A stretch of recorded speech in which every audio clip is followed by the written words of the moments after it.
And welcome back to Stories from the River. This is your host, Charlie Malouf, and I have a special treat, a special surprised VIP guest with me today, Teresa Thompson from Ashley Furniture Industries, a field sales manager who just completed a 4-day, fully immersive, in-depth training program here for our Right to Win Bootcamp. So we're here on location in Pineville at our flagship store. Welcome to Stories from the River, a show in which we go behind the scenes at Broad River Retail. Teresa, welcome to the pod. Thank you so much. I'm so excited to be here. I really appreciate the chance to join in, especially after completing such an awesome week with your team. Oh, it was awesome.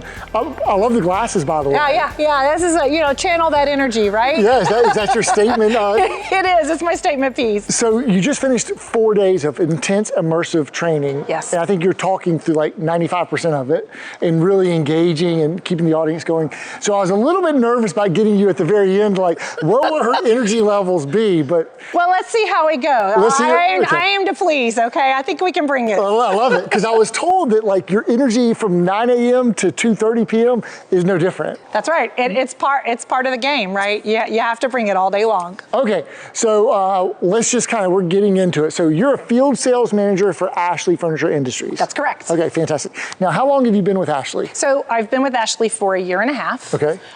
In this same role. So our team was actually created, and I was one of the OGs. I was one of the originals to join, so kind of paved the way, right, for this whole team, which has been a lot of fun. That's awesome. Who actually hired you? So AJ Salem hired me. I'm sure you're quite familiar with, and helped to build and develop this team. Yeah, I think AJ just got recognized with a big honor award, did she not? That's correct.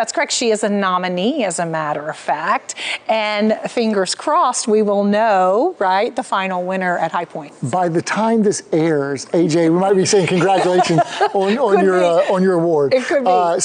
But we are filming this on April 11th, Friday, April 11th, in Charlotte, North Carolina, or technically in Pineville, North Carolina, which is South Charlotte. Okay, so you've been with Ashley for 1.5 years. AJ, who's a dear friend and who's worked with us for many years, I know she kind of went covert and created this team. Exactly. And so what were you doing before you joined Ashley? You had retail experience? Absolutely. So actually I'm a lifer, right? Retail is in my blood. It's what I've always loved. It's what I've always done. It's what I have a passion for. I've been incredibly fortunate to work with some amazing companies, right, throughout my career. Some that you might be familiar with. So I was able to be a district manager for several years with a company called Williams Sonoma. I also spent several years in the fine jewelry business, selling diamonds, right, with sales. Awesome. Big ticket purchases. There you go. I like big ticket purchases. Okay, so what led you to say, I want to make a career shift and get into training? I think all of us, whatever job we're in, right, there's things that just naturally you gravitate towards, the things that are your most favorite part of your job. And then there's other things, obviously, that you have to get done. But for me, throughout my career as a district manager, some of the things I was most passionate about was the talent piece of it. So I loved to scout talent. I loved to recruit. I loved to hire. And I love to train. And in fact, as a district manager, one of the things that I was most committed to was the onboarding of all management, first level and second level managers. I would be present at first day. I would be involved in the onboarding. I would even help create a training program for second level that didn't exist in one of the companies I was in. So, that's always just been a part of kind of what turns you on, right? Yeah. What makes you want to get up and go to work in the morning every day. So to be able to shift and really have, such a narrow focus, such a laser focus on just the training and the product knowledge aspect of it, oh man, that's like dream job. Yeah. It's like dream job. Love for it. Sure, yeah. And so what areas do you currently cover? So I live in Florida, and I cover most of the state of Florida. So everything from Tallahassee east and then all the way down. So majority of Florida. Okay. That's a great state. It's a lot of territory. Yeah, 40 stores, right, for sure. And so you got this knack for you. You said you like talent, sourcing talent, but then you're part of onboarding talent. Yeah. And so you kind of love this game of retail. It's kind of got in your blood. And, you know, I'm curious, so you've only been with Ashley for a year and a half. We were talking off camera a little bit. Well, we were technically on camera, but we were talking about just kind of your onboarding. Like, talk about that. Yeah, and the onboarding was consistent for all of us coming in, you know, because some of us coming with very little or no furniture background, and some of our team did have furniture background, but the goal being that we really needed to come in and learn the product from inside out. Like, we really had to go do a deep dive, not surface level, right? Really have a full understanding. And by the way, we cover all categories, all things Ashley. So it's not just one category to learn. So it's actually a 12-week onboarding experience, very intense onboarding experience. Again, with visits to, visits to our factories. We would visit all of the major factories in the U.S.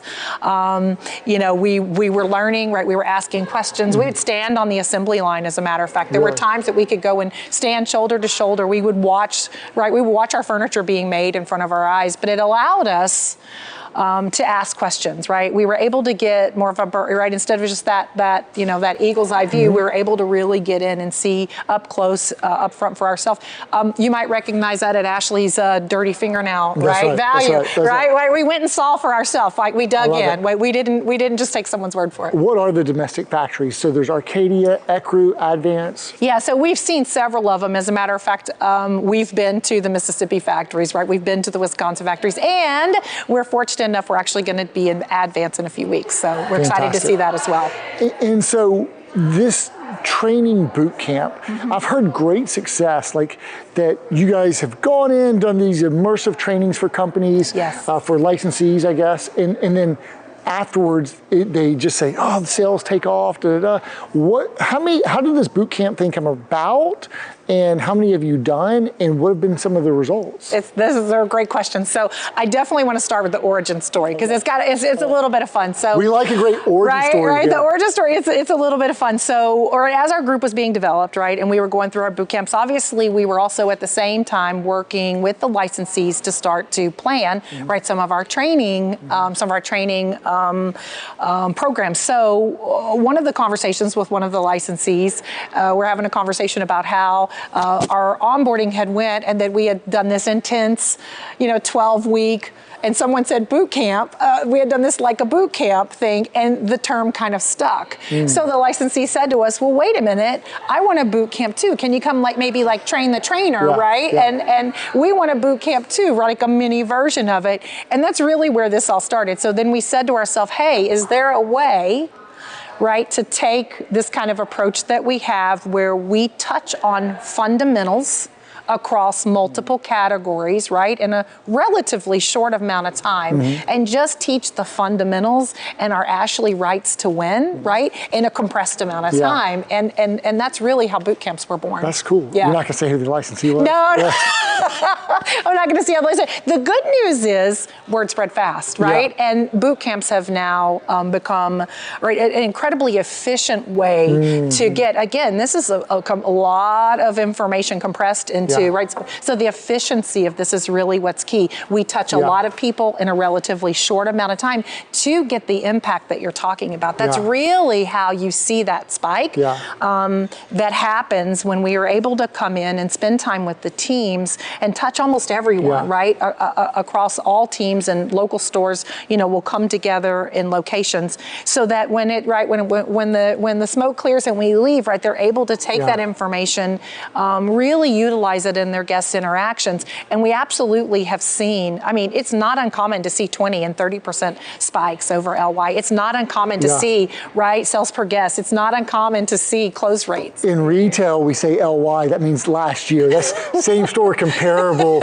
sales. True. No acronyms today. And she might be being modest. I've heard greater than plus 20 and plus 30%. It's not uncommon. When you look at same weekend versus same comparable weekend. True. So I do want to ask, like this session, you brought 2 teams. So there's 17 field sales managers, right? Yeah. That's what you the majority of us, or more than half of us, joined in to cover, right? Because of your depth, right? Your number of associates. We had 8 host sites. Yes. And so you gave us the origin story of the training boot camps. I'm sorry, let me just go back a step. How many have you done? Okay, that's a good one. Yeah, we skipped over that, didn't we? So, first of all, boot camps, even though I've been here a year and a half and we've been, live in the stores, boot camps are really only maybe 8 months in, right? Because again, it kind of happened. It was a wonderful accident, right? That kind of happened, right? It was a happy accident. Yeah, it was a happy accident, exactly, right? That happened. And so we have been able to, in just these, I would say, 8 months, not a huge amount of time. We've already made it through the majority of our top 20 licensees. Really? We've also done a session for AGR prior to, right, the transformation, and then we also have another camp planned for AGR before the end of the quarter. So you're saying AGR prior to, you're talking about the AGR red and yellow? Yes, exactly. Okay, I find out how did Broad River get towards the tail end of the not at all. No. Well, I will tell you, there's a wait list at this point. No joke, right? There is truly a wait list.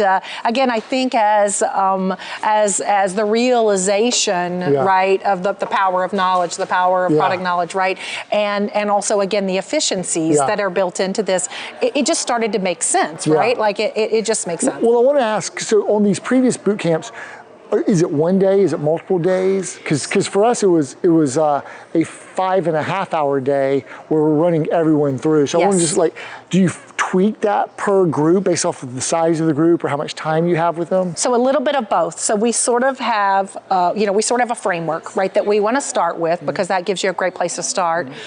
So typically boot camps are Tuesday through Friday, depending on, and some licensees don't need all 4 days, right? So that would be an example where you could tailor it to that licensee's need. Maybe they don't have as many stores, but in this case, we needed, right, that full Tuesday through Friday. And again, you bring in the number of field reps like myself that you might need to cover depending on the number of associates that would be attending. We try to keep the attendance around 15. Sometimes it spikes a little bit more than that per session, right? Again, to ensure that it's truly intimate, that it's truly hands-on, that you can get that interaction and that involvement.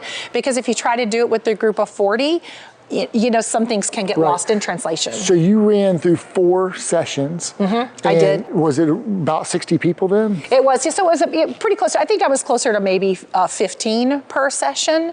And maybe a little bit less, so about 50. I would say somewhere a little less, so somewhere between 50 and 60, yes. Okay, got it. Okay. Yeah, you're correct. So, and then you ran, if we ran 4 sessions here across 8 stores, that's 32 total. So, I don't know, someone told me we had 330. I mean, that's right? So at 8 host sites, 6, so it's pretty close. And there could have been, some of them may have been a little bit more intimate, maybe 40 or 50. And some could have had larger groups, right? Again, so some of it depends on geography, right? There are just big volume stores that just happen to have a larger number of staff members that need to rotate through. And then sometimes you could have, 3 stores that are coming together, but there's a smaller number. But Teresa, is the content the same when you do the boot camp? That is part of our, right, that's absolutely part of our guarantee. Like we are all, regardless of who the trainer is, we follow our boot camp guides very strictly to ensure consistency, right? So that's one of the things we wanted to promise to you. Love that. Okay, so I heard you say Ashley's rights to win. Is that the core philosophy? If not, what is the core philosophy behind this training session? Is absolutely a huge part of it, right? I think you would agree, many of us agree, right? There's a lot happening with Ashley Furniture that just isn't, we don't celebrate it enough. We don't share it enough. In fact, I'll go as far to say is we don't get credit for it, right? So we have some construction stories. We have some wood stories. We have some quality control stories. We have some testing stories. All of these stories that, really, if we do a good job of understanding these, if we do a good job of teaching our associates how to take this information and be able to articulate it in a normal conversation with a guest, that absolutely could highlight all of the things that we're doing, and again, that we sometimes think we don't even get credit for. That sets us apart from the competition. So the core philosophy would be distilled down to what, would you say? So, I think Ashley's rights to win is a pretty good way to summarize it, for sure. Yes. But you definitely want to make sure that we're telling all the stories that need to be told. Yes. Okay. Absolutely. So, if I were to ask you, like, what categories are you covering? Because like today, you didn't cover sleep, or some people call it bedding, we call it sleep. Sleep. Yeah, the mattress category. But you covered, and maybe you didn't cover, I don't know if you covered outdoor. We didn't cover outdoors, so. And maybe not accessories, Yeah, but then everything else. Correct. So, and again, it goes back to what you said, can we tailor it? So if a particular licensee says, hey, and again, we start with our framework, right? We start with our normal framework that works, and if that, and that's usually, we kind of suggest that as our first run, because again, we're talking about fundamentals. So it really gives us fundamentals across our, basic categories, our main categories. And then, not to say that we couldn't tweak it, because certainly we can have, we can have conversations about certain categories that if you're like, hey, I really want to cover this, or maybe someone says, like yourself, hey, I think we need to do this again. Like, whatever it is, maybe it's once a quarter, maybe it's twice a year, whatever your timeline is, and you could say maybe next time, right? I want to include this, or maybe we cut back on that. So we really are in some ways able to tailor it. I'll tell you where it really becomes specialized though, is one of the things that we do is we're not just highlighting the rights to win. The other part of the philosophy is that it's our competitive advantage. So when we're in these classes, we're showing what's so amazing about Ashley, but we're also then specifically from the two competitors that you chose as a licensee, we won't name those today, but those two particular competitors that you selected, we are specifically highlighting our rights to win over those competitors. That's good. Yeah. That's really good. It's that detailed. And no need to name names. Yeah, no, we're not going to name names, right? Yeah, and I love the cost of the program, right? Our cost is we were sending everyone through training on a work day. So, but you guys are offering this as a value-added service from the manufacturer to Ashley to support the licensees. So a little bit tongue-in-cheek, a little bit joking there. No, but it's again for anyone that hasn't taken advantage of this. Why not? I mean, it's an incredible call out. Are the sessions usually 5.5 hours? That is our framework. That's our suggestion, because we really have it kind of down to a science at this point. Again, we have been able to, shift ever so slightly, but that really gives us, we've done this enough times. That is really like that kind of that perfect recipe. So you're hitting living room, dining room, bedroom, yes, and motion, recliners, and you're hitting all the rights to win, the key differentiators, the construction stories, the sustainability stories within all of those product categories. Like, hey, you may not have known, but here's how we make this, here's why it's different, here's why it's really important to know. And also what you're going to find across the street. That's right. That's right. Okay, got it. I think I'm up to speed so far.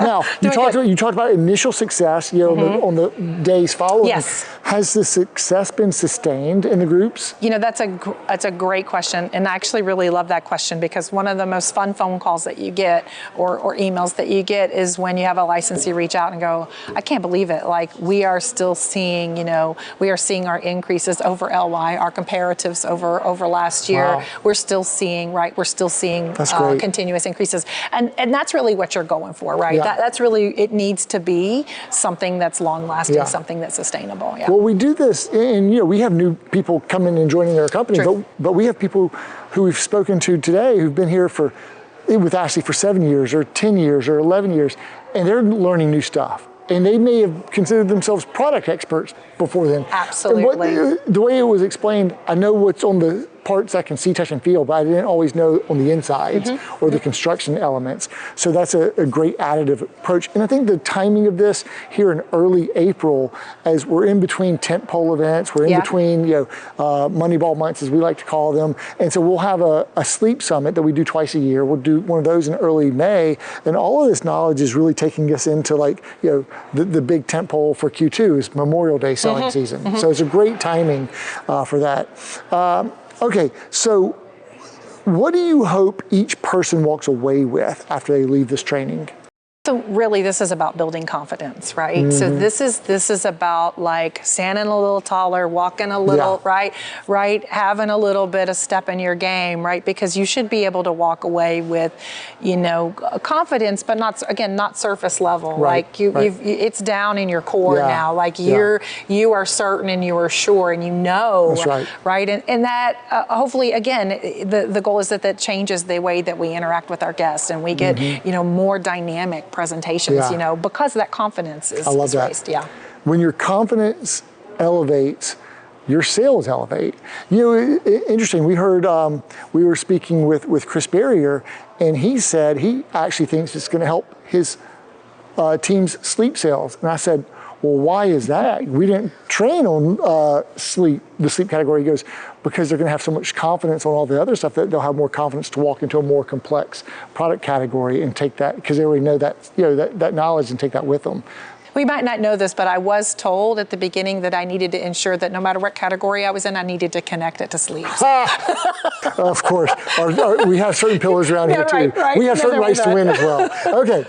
Now I'd like to talk about your experience with the Broad River Group. We like to call ourselves the River, for short, I guess, so to speak. So what has been your favorite part about leading our group here in our flagship location here in Pineville? Well, it's truly been an amazing experience. And of course, I didn't even really know what I was walking into, but I'll tell you, it has been quite special. Like the level of engagement from the teams, the welcoming, atmosphere. When someone says culture, like it's hard to.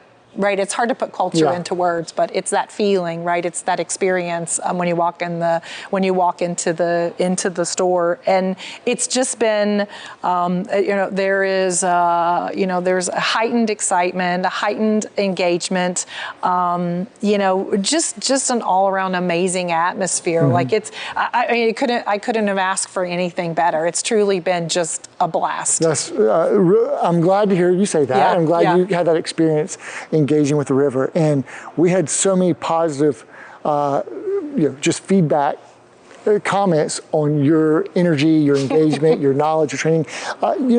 How do you keep people engaged? How do you keep yourself lifted up, over 4 days and 5.5 hours? Yeah. How do you keep people engaged during a 5.5 hour session and no like post lunch like lulls? Right, and I got to tell you again, this is one of the things that we practice intently because it's a real challenge, right? It is. We're talking about real people here with again real highs and lows and energies. So it's a real thing. So for us, it starts with me, right? It starts with me. I absolutely have to know that every day I get up, I have to bring that energy. I have to, right? I have to bring the energy and sustain the energy from beginning to end. But you can feed off of your audience as well. And one of the best things that I think we all practice is encouraging that interaction. So, get them up out of their seat, right? Get them over there. Like they got to touch it. They got to feel it. They've got to be interactive. And then skill practice. Like everybody has fun with skill practice. Maybe not at first. They don't want to do it, but you start to do it and you have a little fun and, people start to laugh and that really encourages that engagement and it keeps that energy high. So making sure that all of those things happen, it's not just, you're not sitting through a PowerPoint slideshow, right? You're not just sitting and taking notes. It is active. They are on their feet and they're probably tired by the end of the day too. I don't know. If anyone should be tired, it should be you. Okay. So what's one of the most common quote unquote aha moments you see during these boot camps? Really? Truly, and you said it best, there are people that would consider themselves product knowledge experts. The aha on our commitment to quality, right? Our insane commitment to quality and our testing that we do to ensure that quality is there. There's just not a realization. It's not commonly known. They don't know that. Because it happens in a factory, right? A factory setting.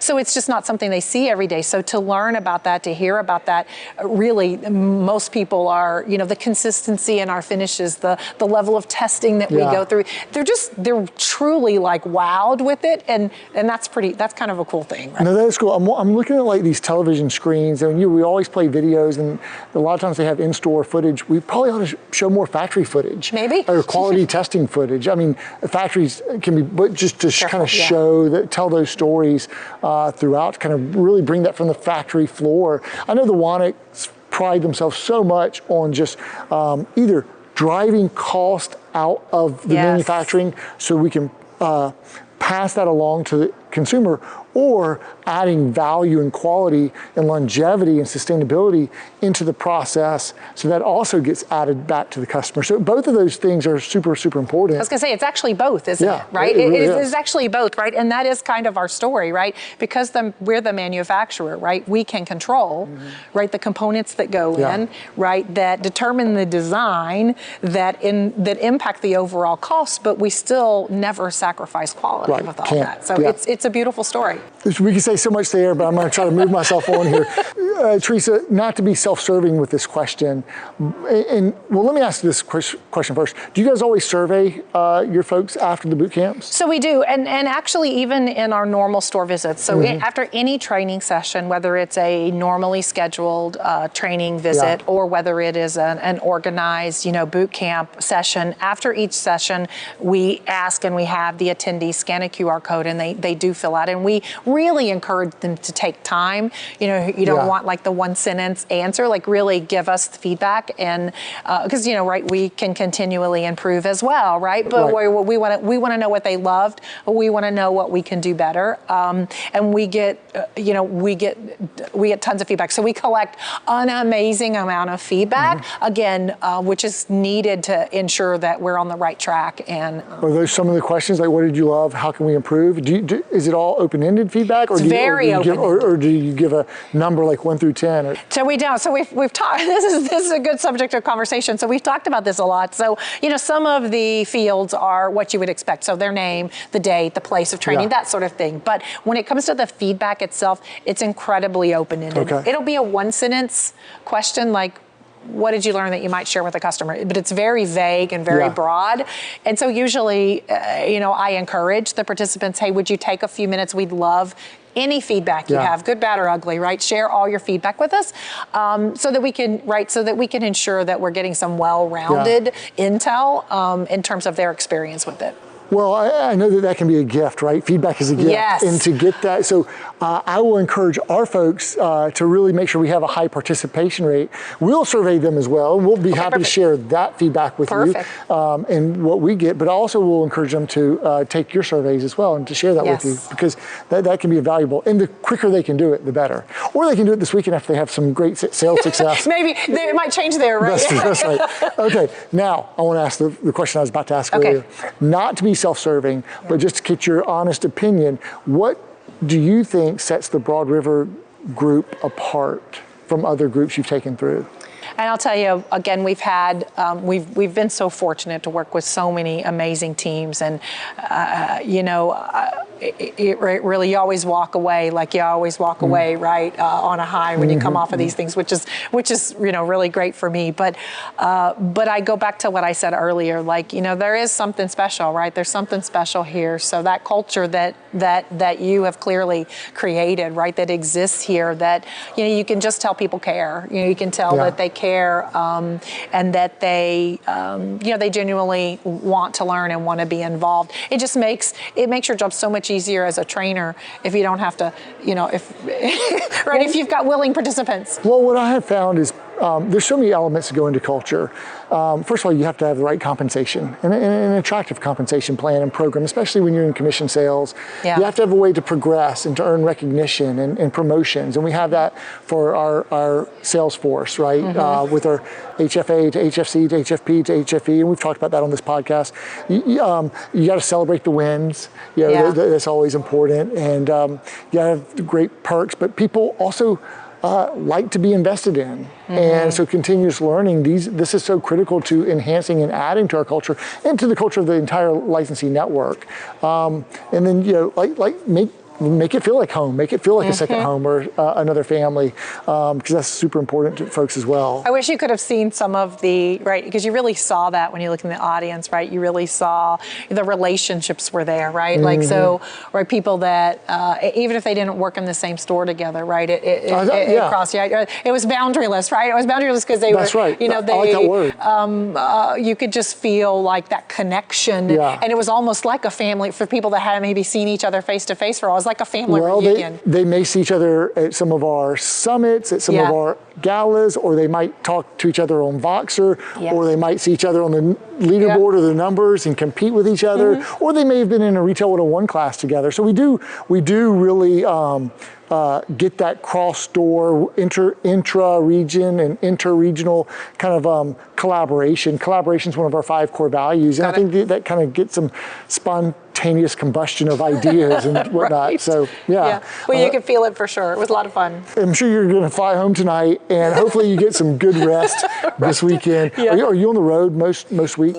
So that, that is the job, right? So we are typically on the road, Monday through Thursday, Monday through Friday. It's what we do. It's a grind, Yeah, it's what we do. So I hope you get some rest. But thank you. I want to ask you, what kind of prep goes into delivering a session like this? And like you did 4 days nonstop on your feet, training intimately to 12 to 15 people per session, or 13, 15, 13, 16, what have you. And so what kind of prep goes into that? So you would actually, well, you probably know already, some of it, right? The amazing amount of logistics, first of all, that has to happen behind the scenes. Again, you have to pick those stores, right? There has to be scheduling. So all of that is happening, right? All of that noise is happening even before I show up, right? And then, once we are here, right, again, we've made a commitment to shop whichever 2 specific competitors that you've asked. So we literally go boots on the ground and we go and visit the competitors. All the time. Sometimes it's the day before, sometimes it's the week before, or sometimes I'm lucky and I have already done it, right? So we would go and visit those competitors and again, and go and compare, the exact rights to win. So that happens. When we come into the store, we obviously have to stage the store, right? The flow from the beginning, from the first session, all the way through to the end session. So we flow through the entire store, and wherever section that you're covering, whatever category you're covering at the moment, already has to be staged because you have no time to waste, right? Yeah. Well, you answered it from like a logistics standpoint. I was actually just thinking, like, how do you get yourself ready? Oh, gosh, practice.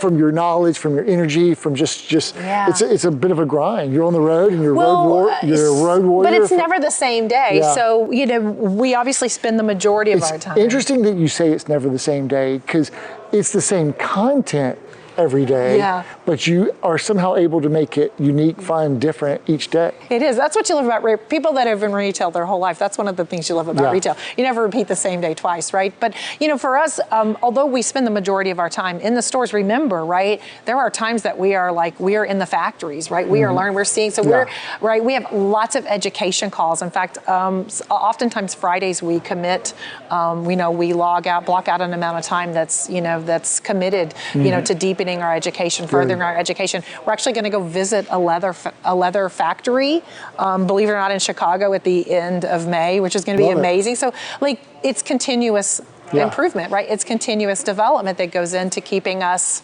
informed. It's a testament to Ashley to make that investment into this type of team, to really pour back into product training and knowledge training on the sales floor. So it's awesome. Just a couple more questions here. I'll let you get to the airport, get back to your day. What you probably after boot camps are exhausted. It won't take time to do a 30-minute podcast interview. No, this is great. Is this your first podcast? Definitely my first podcast. So we'll see. You're like a pro. I need to practice. You're like a pro. What's your favorite moment to watch happen in the room when you're teaching? That's the best question so far, and I 100% know the answer to this. So here's how it works, right? So you come into the room, right? Each day is a different audience, and you've always got it, right, where you've got the ones that sit up front, right? They've got their worksheet and they've got their pen and paper. They're ready. They're in hand. They're right up front. And then you've got the ones that kind of hang out in the middle of the room, and then you got the ones that are all the way in the back of the room. Okay, the ones in the back of the room, maybe they're the ones they've been here a while, right? They're the ones that maybe maybe they've got some years under their belt, right? They're tenured, okay? And maybe they're thinking, you've been to one training class, you've been to them all, okay? And my absolute favorite thing to do is as I kick it off and as I get going, and you can see some interest starts to get piqued. And then they maybe get up out of their chair. And then they maybe start to walk more towards the middle of the room. And before you know it, they're at the front of the room and they're like, holy cow, right? This is good. Like, it is what I live for. Like, it is my favorite moment when I'm like, yes, I got the one who thought they weren't going to participate, right? Because, right, let's face it, sometimes, right, the trainings just aren't, it's not right anyone's fault. It's just how training has always been. And so, right, seeing that moment happen. The thing I love about what you just said that maybe is a little bit not directly, it's implied. You are, as the trainer, super aware of what's happening in the room. You have to be. You know, even though like you may be talking and you're going through your script and you're doing your training, like you're aware of how you're trying to connect to each person, and you're paying attention to personalities, and that's the retail experience that you're bringing into the element. That's like you're knowing how to connect with people, and those are the things that are kind of running. Those programs are running in the back of your head as you're kind of going through your program. I got you. It's favorite part of my day for sure. Well, how do you see product knowledge elevating confidence? I mean, I think it's absolutely the key, right? Like the product knowledge. You know, it's and I say tools in the tool belt, but I understand around here it's bullets in your holster, perhaps. Bullets in the chamber? I don't know. Is that what we say around here? That's what I've heard. Let's keep this gun friendly. I don't know. But I've always said tools in your tool belt, right? You can say that. So tools in your tool belt is how I've always said it. Arrows in your quiver? It could be, right? So however you want to look at it, right? You know, that's the key, right? Because being able to talk confidently, intelligently about something, right? That is the core of confidence, and confidence, as you know, I mean that comes out right in the guest interaction. That's and if you feel someone's confidence, then oftentimes, right, that can lead right to that trust factor, and that can lead to credibility, right, which is all the things you're working on when you're working through a sales process. My wife has become the builder, and so she probably would say tools in the tool belt. We took my son to archery. He did an archery thing during this retreat we had this past weekend. So I'm going to say arrows in the quiver. Neat. And I guess if they want to say bullets in the chamber, it all works. Whatever they want. So let me ask you this. What's the right frequency for a company to engage on these boot camps? Like, is it annual, quarterly, semi-annual? So certainly, right, I think it could vary ever so slightly. I mean, certainly twice a year, I know we would recommend twice a year at minimum, but I do think that some things can factor into that. We certainly have some licensees that for whatever reasons, like if they experience heavy turnover, right, they might have more of a need of frequency. We have a licensee that is absolutely committed to it quarterly, like they love it and they're doing it quarterly, so that is their level, right? So I think, right, you know, it's not a one and done. Well, I do think that water dripping on a stone is a super important thing, but right, but I think it can be individual. You'll learn something new every time. Every time. And it's got to be in person, not on video, right? Yeah. Well, so this is my first video experience. Well, I mean the training. But the training itself, you know, it's meant to be, again, from the engagement perspective. Otherwise, you could just watch discovery videos. So I was going to say we'll see you in October, but maybe we'll see you in July. If you're signing up for quarterly, that's great. I mean, get in line. I'm telling you, there's a wait list. You got to listen to the wait list. After they watch this podcast, it's going to be a much bigger wait list. I hope so. Maybe we won't release this one for a while. I'm just kidding. Okay, so we believe that purpose begins with identity. Is there like a logo or identity or a nickname for the field sales managers? Gosh, I don't know if we have come up with it. Yeah, I know. I think we might have to. Actually, there is one. I don't know if I'm allowed to say it, so I'll say it. Okay. You guys have heard probably of the A-Team before. Yes. You've heard of the A-Team. Yeah, it's a great show. We're not the A-Team. We're the BA team. The BA team? Mm-hmm. So we're the BA team. Oh, okay, I think I got it. I know, and it doesn't stand for bad apple. So. No, I got it. I was already there, Teresa. I was already there. You're already there. Not my first rodeo We're either. the BA team, okay. yeah, for sure. I love it, the BA team. Okay, and so if you had a slogan, if like you were going to create T-shirts for this boot camp or for your boot camp and put a slogan on the T-shirt, what might the slogan say? We actually already have T-shirts. Oh, okay, what's on the T? What is Don't you wish your trainer trained like me? Don't you wish your trainer trained like me? And there you have it, folks. This is Teresa Thompson, Field Sales Manager for Ashley Furniture Industries, who just came and did an immersive 4-day training session. Actually, 10 of the team members from the BA team came, and we're so honored and privileged that you guys came to spend some time with us. Took 330 of our memory makers from the retail performance team and the retail experience team and our sales leadership team through this session. Nice. 5.5 hour session. So we walked everyone through it through 8 host sites, a lot of coordination. Thanks to our retail onboarding and education team and to our retail leadership team who kind of coordinated this. Shout out again to Ray Templeton and to AJ for helping us coordinate this. And to Sammy and Michael for covering our stores and doing it so well. And for you in Florida, safe trip home tonight. Get you some rest this weekend. Thanks for being here. It's my pleasure. And thanks for the short notice being willing to be on the podcast. Absolutely. Anytime. That is Stories from the River. This is our behind the scenes episode from our Ashley's Right to Win boot camp. We try to bring you fresh new content every Tuesday and Thursday wherever you get your podcast content, whether it's on YouTube, Apple, or Spotify. Thanks so much for joining us. Thanks, Teresa. Awesome. Appreciate it. Thanks for listening to Stories from the River. To check out more episodes, visit storiesfromtheriver.com. To watch this episode, go to youtube.com/@storiesfromtheriver. Join us again next week, and remember to like, rate, and subscribe to the podcast.